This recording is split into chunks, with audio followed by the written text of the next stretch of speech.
मैं आपसे पूछना चाहता हूँ सर, मैंने कई कंपटीशन एग्ज़ाम दिए हैं पर मैं उसमें कहीं पास नहीं हो पाता हूँ, तो मैं ऐसा क्या करूँ कि मैं उसमें सफल हूँ? बहुत बहुत अच्छी बात है। और देखिए, जब आप सफलता चाहते हैं तो उसका जो सबसे पहला पड़ाव है वो वहीं से शुरू होता है, स्व ज्ञान से। जैसे अभी हमने चर्चा की, आपने कहा मैं सफल नहीं हो पाता हूँ, तो आपको अगर तो ये बात अंदर बैठ गई है कि मैं सफल नहीं हो पाता हूँ, तो सबसे पहले तो उसको हटाओ। मैं सफल नहीं हो पाता हूँ ऐसी बात नहीं है, अब तक मैंने जो प्रयास किया है उस प्रयास में कुछ कमजोरी रही होगी, मेरी तैयारी में कुछ और इम्प्रूवमेंट की गुंजाइश रही होगी। अक्सर जब हम ये कहते हैं ना कि मैं हार गया, मैं फेल हो गया, तो गड़बड़ है। हाँ, वो एक पर्टिकुलर एग्जाम में ऐसा हुआ, उसका जो भी परिणाम रहा, पर वो वहीं तक उसको सीमित रखें, उसे अपने से ना जोड़ें। अपनी शक्तियों को पहचानें और अपने आप को एहसास कराएं कि आप कुछ भी कर सकते हैं।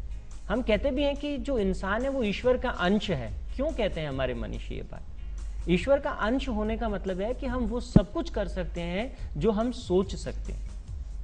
तो इसलिए सबसे पहले वो मैं आपसे यही कहूँगा कि जो स्व ज्ञान की जो प्रक्रिया के बारे में हमने अभी चर्चा की, कि अपनी शक्तियों को महसूस करो, हर पल महसूस करो कि जो भी आप परीक्षा में आप बनना चाहते हो, जो पास करना चाहते हो, महसूस करो कि मैं इसके लिए पैदा हुआ हूँ, मैं तो कर सकता हूँ। ये भाव आपके मन में अगर पैदा हो गया तो आपके लिए जो सफलता है आसान हो जाएगी। मतलब 60% वर्क इज डन, इस भाव को पैदा करते ही 60% सफलता सुनिश्चित है। उसके बाद अपनी जो रणनीति है, मेमोरी टेक्निक्स हैं, पढ़ाई का तरीका, जो हम पूरा 5 SQR सिस्टम है वो उसमें और लगाएंगे तो सफलता आपको सुनिश्चित हो जाएगी।